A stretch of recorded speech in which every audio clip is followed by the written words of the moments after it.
Today I want to talk about what is God doing with your yes. And what I mean by that is the hidden outcome of your obedience to what His Spirit is leading you to do.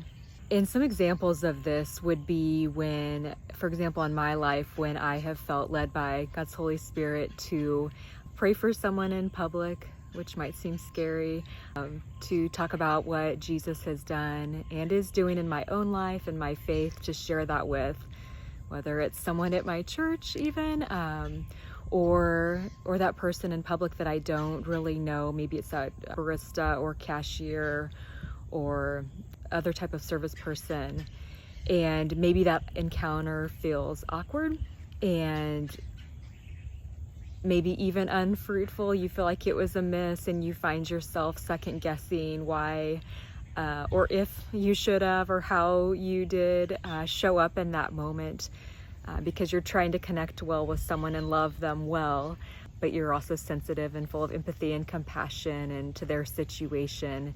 But regardless, you've felt led by God's Spirit, you've stepped out, you've said yes, you've been obedient to what you felt like you were asked to do. It felt awkward. You're not sure if there was any positive outcome from it. And I just want to encourage you that to keep going. We may never know, or may not know for some time, the fruit that comes out of those. What seeds have been planted that Holy Spirit can then get to work with in that person's life. I mean, you could have just given them a great story to tell their friends and coworkers of their interaction with you. You could have also just given them a lot of hope and in what may be a dark time in their life that you didn't fully understand. So we just never want to second guess or doubt our yes to God's obedience. I know that's easy to do. Ephesians 6:9 tells us, "Do not grow weary in doing good, for in due season we shall reap a reward if we do not give up." And then I believe it's Ephesians 2:10 that talks about we've all been created by God, who had good works planned in advance for us to do.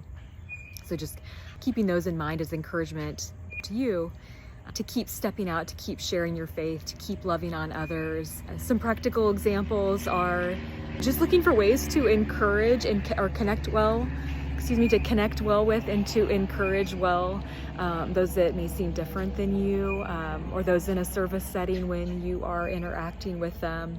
Of course, friends, coworkers, family members, others that you interact with in your day. And just an example of how this has worked for me, there was a time not overly long ago where I was visiting a big box retailer, and I felt led by God's Holy Spirit to offer to pray for a young man working there. And it was just a super quick interaction. I was respectful of his time there. Maybe it took 90 seconds total.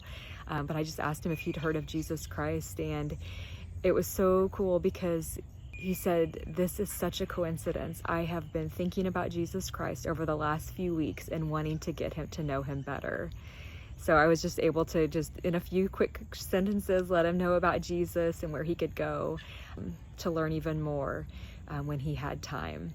So I'm just believing that there are people who God is strategically bringing into your life today, this week, that He has special ways for you to speak into their lives, to encourage them, to share your own faith with them. So just ask God for ways that you can show up well, to fill your heart with His love, your mouth with His words, your spine with steel, and your voice with confidence, so you can go out and be a blessing and an encouragement, a light to those you interact with.